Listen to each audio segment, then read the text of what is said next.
नमस्कार दोस्तों, स्वागत है आपका अनुराग की वाणी में, जहां हम आपको सुनाते हैं दिल दहला देने वाली डरावनी कहानियां। यहां आपको मिलेंगी वे कहानियां जो आपके रोंगटे खड़े कर देंगी और आपको नींद नहीं आने देंगी। हर कहानी के पीछे छुपा है एक रहस्य जो आपको सोचने पर मजबूर कर देगा। तो बंद कर लीजिए अपने कमरे की लाइट्स और तैयार हो जाइए एक अनजानी और भयानक दुनिया में कदम रखने के लिए। चलिए शुरू करते हैं आज की कहानी। बड़े बड़े पेड़ों की हिलती हुई डालियों और खुद के जीवन को खो चुके सूखे पत्तों की सरसराहट के साथ कभी कभी दूर से जानवरों की आवाज सुनाई दे जाती। ये सुदूर इलाकों में स्थित जंगल था, जहां हवा भी आवाज से खौफ पैदा करती थी। रात के आखिरी पहर को शुरू होने में बस कुछ ही वक्त बचा था। यह मसान जंगल था। वो जल्दी जल्दी सूखे पत्तों को पैरों तले रौंदते हुए जंगल से बाहर जाने के लिए चली जा रही थी। जिद्द, जुनून और खुद को किसी के सामने साबित करने का उद्देश्य उसे यहां खींच लाया था। उसने नजर उठाकर चांद को देखा, जो काले बादलों के साथ अटखेलियां करने में लगा हुआ था। उसने अपने हाथ की घड़ी में वक्त देखा तो उसके शरीर में झुरझुरी सी पैदा हो गई। ओह गॉड, रात के 1 बजने वाले हैं और मैं अभी तक जंगल में ही हूं। ऐसे तो सुबह तक शहर नहीं पहुंच पाऊंगी। ऊपर से ये शमशान से भी डरावना जंगल। कहां फंस गई तू अध्या। ये डॉक्यूमेंट्री तू दिन में भी बना सकती थी, पर उन लोगों की बातों में आ गई। उस लड़की आध्या को अपनी सोच पर ही गुस्सा आ रहा था कि आखिर वो इस हॉन्टेड कहे जाने वाले जंगल में आई ही क्यों। पर सच तो ये था कि आज तक कोई जान ही नहीं पाया था कि ये जंगल खौफनाक था। क्यों? क्योंकि ये सच जानने वाला इंसान कभी जिंदा लौटा ही नहीं। वो तो वंडरफुल इंसेक्ट्स के ऊपर डॉक्यूमेंट्री बनाने आई थी, जो उसके दोस्तों ने चैलेंज के तौर पर उसे दी थी। वो अब जंगल के बीच से निकलने वाली इकलौती सड़क पर चल रही थी। सड़क के किनारे पर लगे पेड़ जोर जोर से हिलकर जैसे आगे ना जाने के लिए आगाह कर रहे थे, पर उसे कहां होश था कि वो प्रकृति के इशारों को समझे। सूखे पत्ते भी सड़क पर फैलकर सरसराहट कर रहे थे। आध्या ने पानी की बोतल निकाली और उसमें बचा आंख घूंट भी पी लिया। दूर दूर तक यहां से निकलने की कोई उम्मीद नजर नहीं आ रही थी। थक हार कर वो पेड़ से लगे एक बड़े से पत्थर पर बैठ गई। उसका चेहरा जज्बातों से विहीन और आंखें शून्य में ताक रही थी। कोई सोच थी जो उसके जहन में ठहर गई। तभी उसके चेहरे से रोशनी का एक पूंज टकराया और गायब भी हो गया। वो चौंक पड़ी। इस सुनसान जंगल में लाइट का क्या काम। खौफ से सधे कदमों से वो सड़क के बीच आ गई और उस छोर को घूरने लगी जिसके आगे सिर्फ अंधेरा दिखाई दे रहा था। घुप अंधेरा, जिसके आगे क्या था और क्या नहीं, ये बस एक रहस्य था। आध्या जल्दी जल्दी कदम बढ़ाते हुए उस जगह पहुंची तो आश्चर्य से उसका मुंह खुला का खुला ही रह गया। वो खंडहरों से भरी एक जगह थी। शायद किसी जमाने में यहां कोई बस्ती रहा करती थी। देखने में साफ पता चल रहा था कि लोग यहां से एक साथ पलायन कर गए थे। सुंदर घर अब सिर्फ अवशेषों में नजर आ रहे थे। आध्या ने आगे बढ़ते हुए उस बस्ती में अपना पैर रखने की कोशिश की थी कि एक ठंडी हवा का झोंका उसे छूकर गुजर गया। अचानक ऐसा होने से वो सकपका गई और अपने पैर पीछे खींच ली। अचानक से इतनी ठंड लगने लगी है जैसे कश्मीर में खड़ी हो।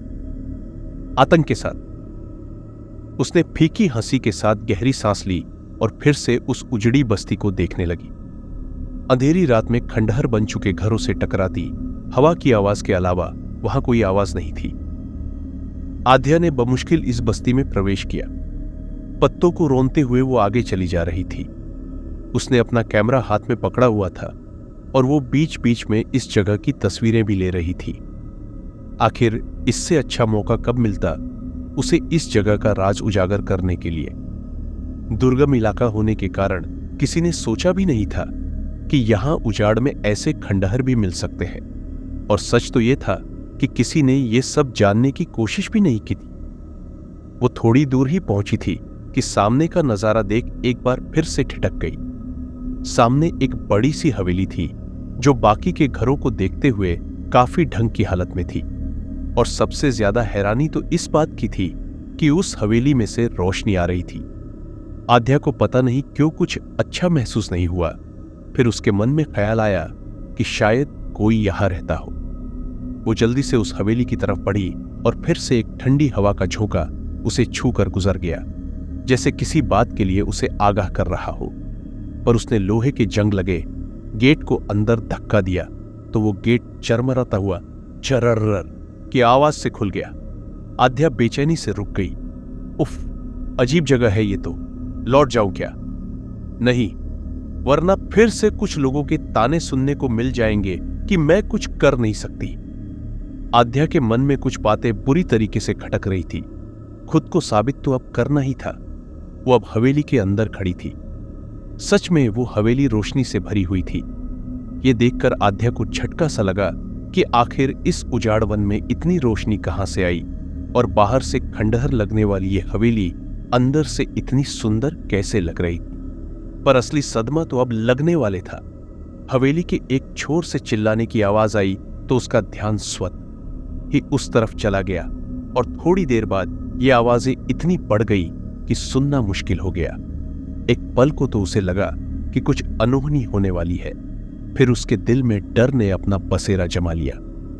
आखिर इतनी रात गए एक सुनसान जंगल में चिल्लाने की आवाजों का और क्या मतलब होता? आध्या मुड़ने ही वाली थी, पर उसके अंदर जिंदा जमीर उसे इस बात की इजाजत नहीं दे रहा था।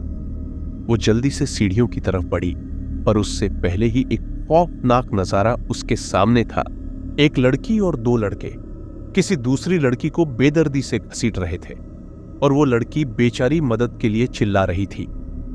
आध्या तो ये नजारा देखकर सन्न रह गई। कपड़ों से तो साफ पता चल रहा था कि वो शहर से थे। आध्या जोर से चिल्लाई, छोड़ो उसे। पर सामने वाले रुकना तो दूर, चौके तक नहीं, जैसे उन्हें सुनाई ही ना दिया हो। वो उसके पास से निकल गए और आध्या ठगी सी ये सब देखती रही। उन तीनों ने उस एक लड़की को कमरे के अंदर बंद कर दिया और फिर दिखा वो खौफनाक नजारा जो किसी की भी रूह कंपा दे। उन्होंने उस कमरे को आग लगा दी। आध्या तेजी से दौड़ी और उसके दरवाजे को तोड़ने की कोशिश करने लगी, पर वहां खड़े उन लोगों को जैसे वो दिखाई ही नहीं दे रही थी। वो तीनों उस लड़की को जिंदा जला चुके थे। आध्या के शरीर के साथ साथ पूरा दिमाग सुन्न पड़ गया। अभी उसके सामने ये क्या होकर हटा था? वो कुछ सोचने समझने की हालत में होती, उससे पहले ही माहौल बदलने लगा।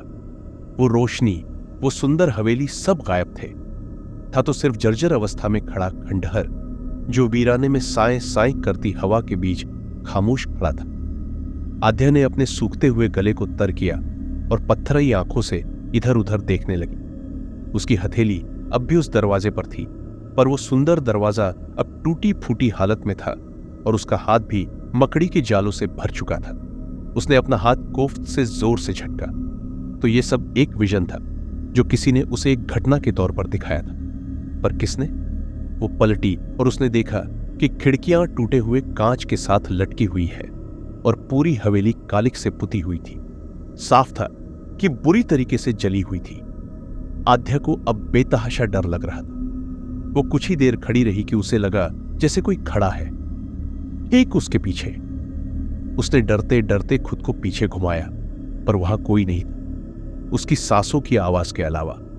लेकिन उस वक्त वो टूटे शीशे में दिख रही परछाई को देख लेती तो शायद मारे सदमे के बेहोशी हो जाती। बुरी तरीके से झुलसे हुए चेहरे और सफेद आंखों के साथ एक धुंधला सा साया खड़ा था ठीक उसके पीछे। आध्या ने चैन की सांस ली और वापस घूमी तो एक गर्म हवा का झोंका उसके चेहरे को छू कर निकल गया। उसे लगा जैसे किसी ने चेहरे के सामने ही आग को रख दिया हो। आध्या बुरी तरीके से झुंझला गई। हद होती है, कभी ठंडी हवा कभी गर्म हवा हो क्या रहा है ये सब? ये बुरे बुरे विजन।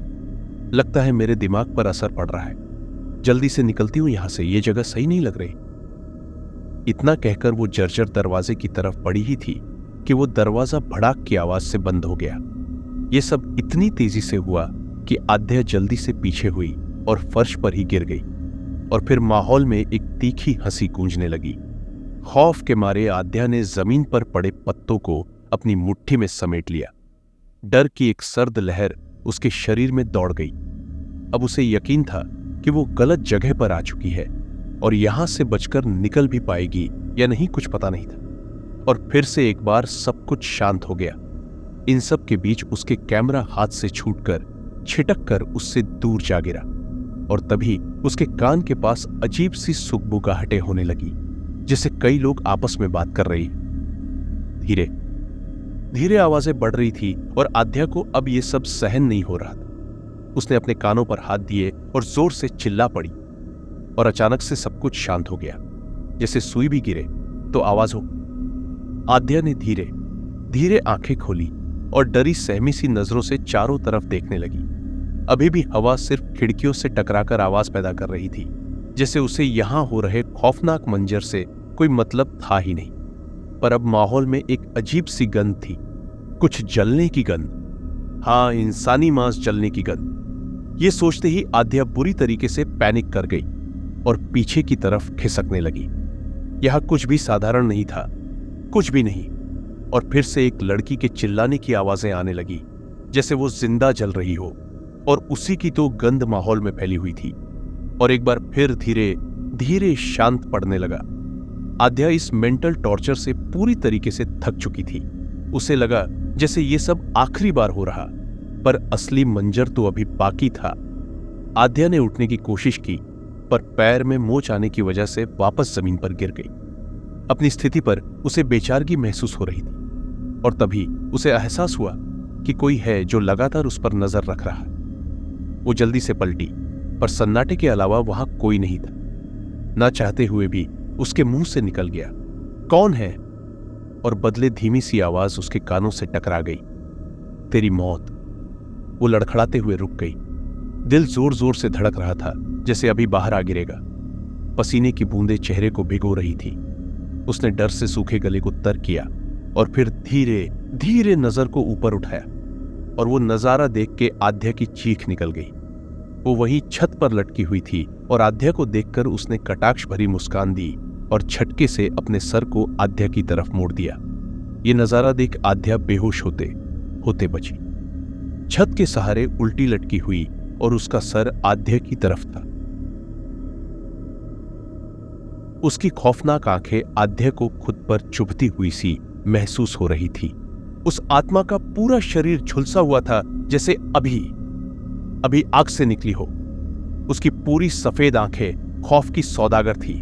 और फिर उसने छत पर उल्टा रेंगना शुरू कर दिया, तो वो जलने की गंध इसकी थी। आद्या में अब खड़े रहने की ताकत नहीं बची थी। वो बड़बड़ाए जा रही थी, मुझे जाने दो, मुझे जाने दो। और वो साया एक झटके से उसके सामने कूदा। आद्या संभाल नहीं पाई और फर्श पर गिर गई। वो डर के मारे पीछे की तरफ खिसकने लगी और वो अजीब सा साया गर्दन को एक तरफ झुकाए हुए उसे घूर रहा था। गर्दन ऐसे झूल रही थी जैसे टूट चुकी हो। आद्या जल्दी से जल्दी दरवाजे की तरफ बढ़ना चाहती थी, पर इतनी आसानी से कैसे? वो साया झुका और दोनों हाथों को फर्श पर रखकर जानवर की तरह चलकर आद्या की तरफ आने लगा। आद्या के मुंह से एक चीख निकली जो उसके आंसुओं में घुटकर रह गई। वो उस वक्त को कोस रही थी जब उसने यहां आने का फैसला लिया था। अब तो पता भी नहीं कि वो अपने परिवार और दोस्तों से कभी मिल भी पाएगी या नहीं। उसकी नजर अब धुंधली होती जा रही थी।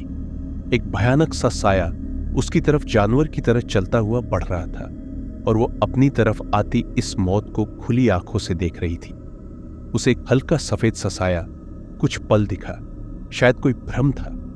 अभी जो कुछ हो रहा था वो किसी भयानक सपने से कम तो नहीं था। उसकी आंखें अब बंद होने लगी थी। वो साया उसके काफी नजदीक था। उसकी डरावनी शक्ल अब काफी नजदीक थी और फिर सब कुछ धुंधला हो गया और धीरे धीरे सब कुछ अंधेरे में लुप्त हो गया।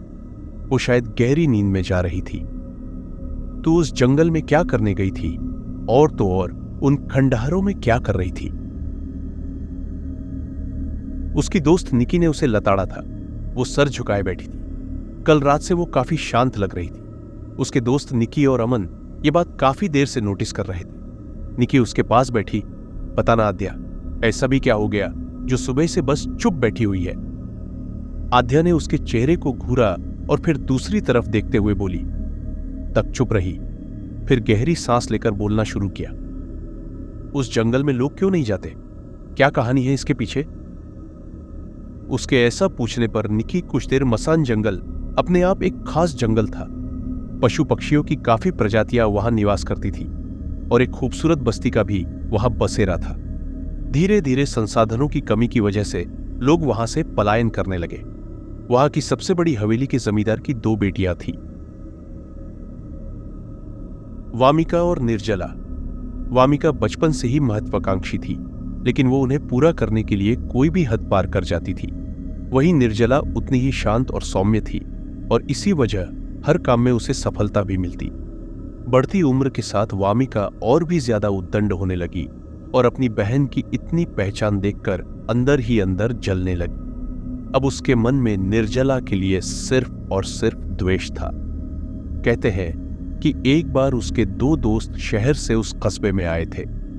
वामिका अपने दोस्तों के सामने निर्जला की तारीफ होती देख खार खाए बैठी थी और जब उसे पता चला कि उसकी बहन की शादी उस इंसान से हो रही है जिसे वो पसंद करती थी, तो ये जलन अब नफरत में बदल गई थी। एक रात जब घर पर कोई नहीं था तो पैसों के बदले उसने दोस्तों को अपनी तरफ किया और निर्जला को जिंदा जला दिया और उसकी मौत को एक हादसा बनाकर टाल दिया। पर कहर तो अब टूटने वाला था उस बस्ती पर। आए दिन वहां अजीब घटनाएं होने लगी, जिसकी वजह से लोगों ने उस जगह को शापित माना और वहां से पलायन कर गए। और फिर आई वो काली रात जब वो हवेली आग की लपटों के साथ घूं करके भस्म हो गई। वामिका और उसके दोस्तों का क्या हुआ किसी को पता नहीं चला और वो जगह भी वीरान हो गई, हमेशा के लिए, उस काली रात की तरह जो अब हर रात की कहानी है। ये कहकर निकी चुप हो गई और जब उसने नजर उठाकर के आध्या को देखा तो उसकी आंखों में कुछ ऐसा देखा कि उसने अपनी नजर छुड़ा ली। आखिर वो भी तो उसकी पर्सनालिटी से नाखुश थी। निकी जल्दी से उठी। आई एम सॉरी आध्या, मैंने बिना वजह तुझे इतना सुनाया, लेकिन सच यही है कि तू बेस्ट जर्नलिस्ट है और तेरी डॉक्यूमेंट्रीज का कोई जवाब नहीं। जब तू मुझे उस जंगल से मिली तो डर के मारे हालात खराब हो गई, क्योंकि न तो उसके बारे में कोई जानता है न कोई वहां से कभी गुजरा था। एक बार एक आदमी गुजरा जो आज तक लापता है। कब की बात है ये? आध्या ने पूछा। लगभग 5-6 साल पहले, निकी ने उलझन से कहा। पर आध्या चुप रही। तूने मुझे माफ किया ना? सच्ची, मैंने गुस्से में बोला कि तू कुछ नहीं कर सकती। ये सुनने के बाद आध्या हल्का सा मुस्कुरा दी। निकी जल्दी से उसके गले लग गई, पर आध्या के दिमाग में अभी भी कुछ मंजर घूम रहे थे। शाम का वक्त हो चला था। सामने के ग्राउंड में कुछ बच्चे खेल रहे थे। आध्या रेलिंग को थामे बालकनी में खड़ी एक जगह शून्य में तक रही थी। उसके पास पड़ा कॉफी का मग भाप उड़ाकर शांत पड़ चुका था। उसकी नजर उन जंगलों की तरफ थी जहां से वो कल रात लौटी थी, जहां से कभी कोई जिंदा नहीं लौटता। उसने गहरी सांस ली और अपने कैमरे की तरफ देखा, जो उपेक्षित सा दूसरी तरफ पड़ा था। कल रात ये उससे छूटकर कहीं गिर गया था, शायद निकी ले आई थी साथी। उसने कांपते हाथों से उस कैमरे को उठाया। कई सोच के दायरे उसके इर्द गिर्द घूम गए। जो वो सोच रही है, अगर वो सच हुआ तो कल रात कैमरा ऑन रहकर ही गिरा था। ये सोचकर उसने कल रात की आखिरी वीडियो को देखा और उसे देखते ही शरीर में डर से एक सर्द सिरहन दौड़ गई। वो जमीन पर बेहोशी की हालत में गिरी हुई थी और एक काला हल्का सा साया, जैसे कोई धुआं हो, उसकी तरफ बढ़ रहा था, बिल्कुल जानवर के जैसे चलते हुए। और ये आकृति भी बड़ी भयानक लग रही थी। यानी वो सब सच था, कोई वहम नहीं। बस कैमरा उसे एक साए के रूप में ही कैप्चर कर पाया और आगे जो देखा उसने तो उसके वजूद को हिला कर रख दिया। एक सफेद साया अब उसके सामने था और साफ दिख रहा था कि वो साया आध्या को बचाने की कोशिश कर रहा था। आगे वीडियो बंद हो चुका था। आध्या के पैरों में अब इतनी शक्ति नहीं बची थी कि वो खड़ी रह सके। अब सारी बात पानी की तरह साफ थी कि वो भयानक साया कोई और नहीं बल्कि वामिका थी और वो सफेद साया निर्जला। उस रात सिर्फ हवेली में आग नहीं लगी थी, बल्कि साथ में जली थी वामिका, जिंदा। निर्जला ने आखिरकार अपना बदला ले लिया था और उसके सामने वामिका की आत्मा की एक ना चलती थी। उस आत्माओं की दुनिया में उसे यह समझ नहीं आया कि निर्जला ने उसे क्यों बचाया। शायद उन दोनों की स्थिति एक सी थी। दोनों ही अपनों से दुखी थी, और वो आदमी तो शायद बेमौत मारा गया हो वामिका के कहर से। उसने अपना सर जोर से पकड़ लिया। एक अंधेरी रात उसकी पूरी जिंदगी से उजाला छीन के ले जाने लगी थी। हाँ, ये सच था कि वहां जाने से पहले वो अवसाद में थी। आखिर अपने ही उसके खिलाफ थे। पर अब बस, अब इन सब से निकल के रहेगी, एक नई शुरुआत करेगी। उसने जल्दी से कैमरा लिया और कांपते हाथों से डिलीट का बटन दबा दिया। एक बूंद कैमरा पर गिरी जो आध्या की बाईं आंख से निकली थी। वो ये सच दुनिया को कभी नहीं बताएगी, भले ही ये उसका प्रोफेशन है, पर आत्माओं की दुनिया में वो किसी को दखलंदाजी नहीं करने देगी। उस अंधेरी रात का सच अब सिर्फ उसकी आंखों में कैद होकर रह गया था, हमेशा हमेशा के लिए। पर शायद वो भूल गई इंसानी फितरत को। ये उतना ही उस चीज के करीब जाता है जितना उसे दूर रहने को कहा जाए। भैया, ये मसान जंगल कहां है?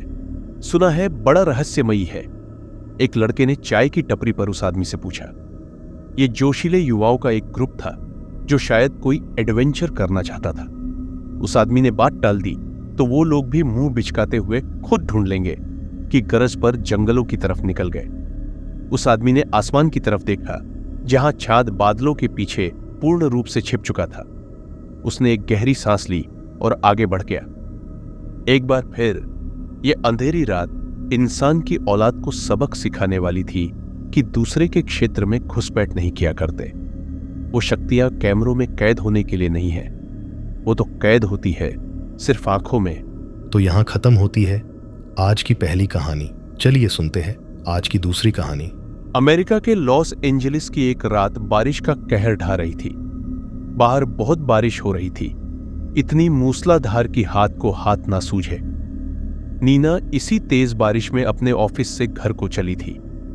वैसे तो हर रोज वो जल्दी ही घर पहुंच जाती थी, पर आज वो जानबूझ के ऑफिस से लेट निकली क्योंकि वो अपने बॉयफ्रेंड निक्स को मिस कर रही थी, जो पहली बार काम के सिलसिले में शहर से बाहर गया था।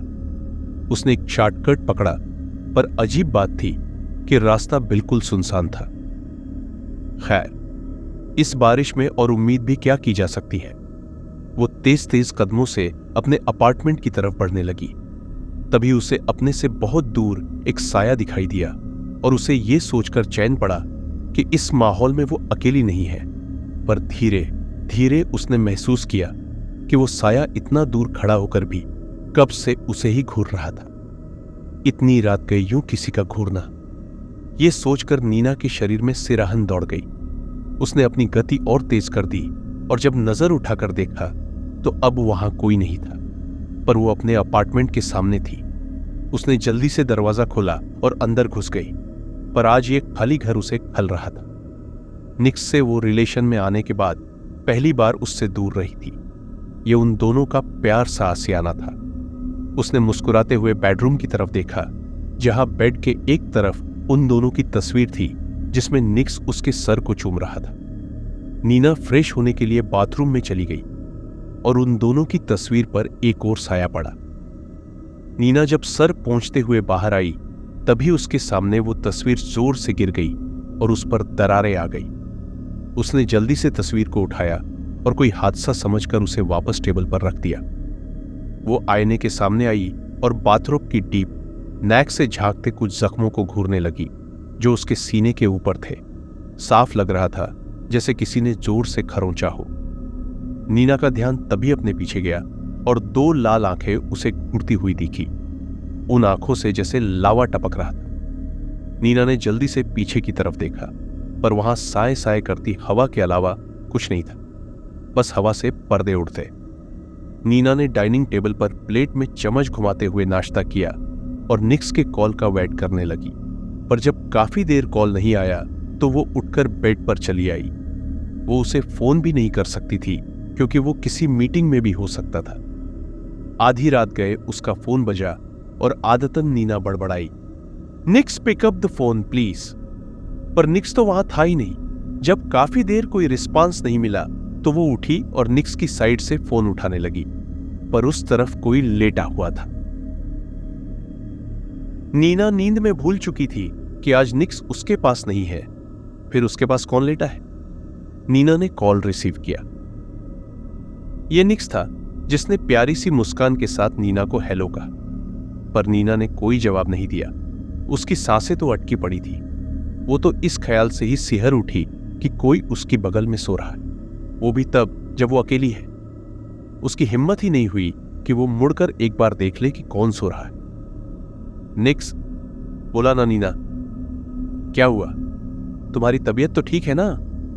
नीना के मुंह से मुश्किल से बोल फूटे, तुम जल्दी से आ जाओ निक, मुझे कुछ ठीक नहीं लग रहा, प्लीज कम बैक। निक्स बोला, okay okay, take a deep breath, I am coming. इतने कहते ही नीना ने फोन रखा और धीरे धीरे उस तरफ मुड़ी और उसकी दाईं तरफ लगी ड्रेसिंग टेबल का नजारा देखकर उसे लगा कि अभी उसका दिल सीना फाड़कर बाहर निकल आएगा। निक्स की जगह रजाई में कोई साया सोया हुआ था, जिसकी लाल आंखें चमक रही थी और उसके चेहरे पर एक शैतानी मुस्कान थी। नीना का दिमाग ब्लैंक हो चुका था। उसे चिल्लाना भी नहीं सूझा, और चिल्लाती तो भी कौन आता। उसने खुद को कड़ा किया और वापस वैसे ही लेट गई और कसकर आंखें बंद कर ली। पर तभी उसे अपने हाथ पर किसी का स्पर्श महसूस हुआ और वो इस स्पर्श को अच्छे से पहचानती थी। मुझे छोड़ दो जेम्स, मैंने क्या बिगाड़ा है तुम्हारा? प्लीज लिव मी। नीना एक दीवार से सटकर खुद को छोड़ने की गुहार लगा रही थी और सामने कोई जेम्स नाम का लड़का खड़ा था। यह किसी कॉलेज का क्लासरूम था जिसमें जेम्स ने नीना को पकड़ कर रखा था। यू नो व्हाट नीना, मेरी प्रॉब्लम क्या है? दैट्स आई लव यू, और तुम्हें किसी और के साथ देखना मैं अफोर्ड नहीं कर सकता। इतना कहा था कि दूर रहो उस निक्स से, लेकिन पता नहीं क्या दिख गया उसमें। उससे तो रत्ती भर भी कम नहीं हूं मैं, पर तुम्हें तो उसी के पास जाना है। जेम्स ने दांत किटकिटाते हुए कहा, तुम प्यार नहीं करते बल्कि ये जिद है तुम्हारी। क्यों तुम मेरी जिंदगी बिगाड़ने पर लगे हुए हो? नीना के इतना कहते ही जेम्स का चेहरा गुस्से से लाल हो गया। उसने नीना के बाल पकड़े और खुद की तरफ खींचते हुए बोला, जेम्स को जो चीज पसंद आ जाए वो बस उसकी होती है, सिर्फ उसकी। उसका एक नमूना तो मैं तुम्हें आज ही दिखाने वाला हूं। उसने नीना को बुरी तरीके से पकड़ा और नीना ने खुद को छुड़ाने की नाकाम कोशिशें की और इसी झपटा झपटी में नैना के सीने पर कई खरोंचें लग गई और उनसे खून रिसने लगा। नीना लगातार रोए जा रही थी, पर जेम्स पर कोई फर्क नहीं पड़ा।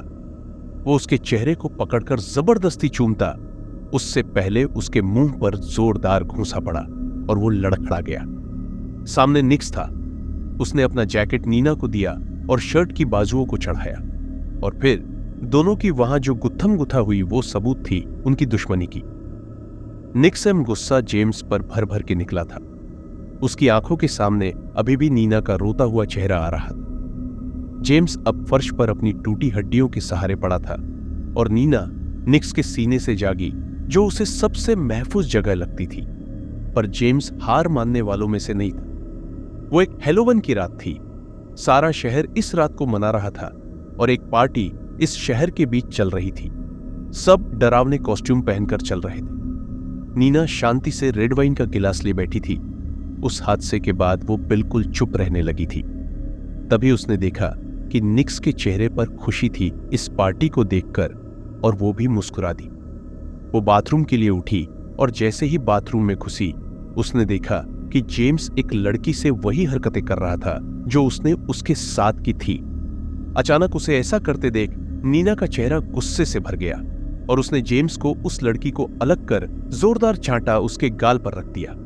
वो लड़की सही हुई तभी जेम्स ने एक टूटे नल को उठाया और नीना पर वार करता उससे पहले वो लड़की उसके सामने आ गई, और नीना ने देखा कि उसके सर से लहू की एक धार फुट रही थी और देखते ही देखते उसका मृत शरीर फर्श पर पड़ा हुआ था। जेम्स भागने को हुआ, पर नीना ने बाथरूम का दरवाजा बंद कर दिया। उसकी आंखों में अंगारे धक रहे थे। उसने उसी नल को उठाया और गुस्से में जेम्स के सर पर दे मारा। जेम्स उससे अपनी जान की भीख मांगता रहा, पर नीना की आंखों में अब सिर्फ गुस्सा था। थोड़ी देर बाद फर्श पर सिर्फ खून था जो जेम्स की मौत का गवाह था। पुलिस आई, पर दो लोगों की मौत देखकर सिर्फ यही पता चला कि दोनों एक दूसरे से लड़े झगड़े और इसी लड़ाई में एक दूसरे पर एक ही हथियार से वार किया और मौके पर ही मौत हो गई। नीना का किसी को पता नहीं चला और मामला रफा दफा हुआ। नीना को अपने ऊपर अभी भी किसी का स्पर्श महसूस हो रहा था और तभी उसके कान के पास फुसफुसाहट हुई। मैंने कहा था ना, तुम सिर्फ मेरी हो।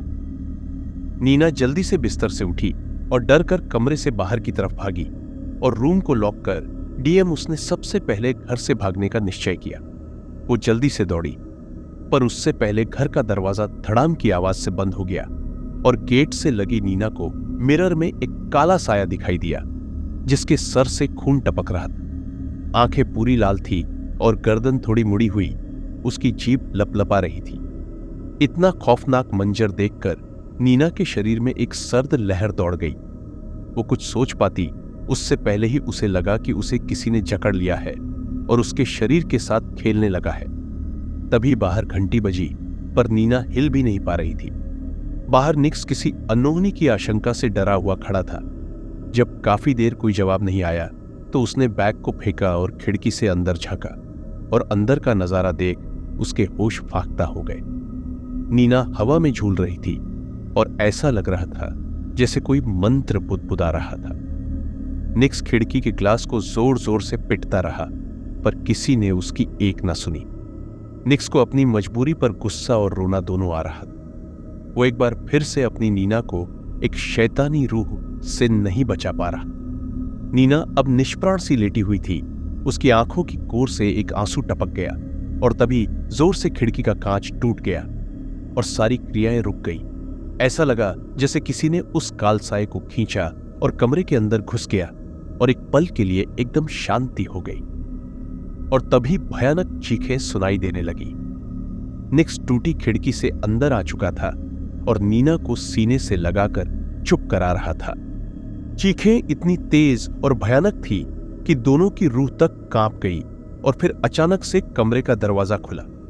बाथरूम से टप टप की आवाज आ रही थी, जैसे किसी ने नल का इस्तेमाल किया था। दोनों डरते डरते अंदर गए और वहां का हाल देखा तो नीना ने निक्स को कसकर गले लगा लिया। वहां बिल्कुल वैसे ही हाल था जैसा जेम्स और उस लड़की की मौत के समय बाथरूम का था। अब सब कुछ शांत था और जो बदबू इस रूह के आने से फैली थी वह गायब थी और बेसिन में लगे नल से टप टप की आवाज आ रही थी। नीना ने सब सही किया और निक्स के साथ बिस्तर पर आ गई। निक्स खुश था कि एक बुरी बला टल गई।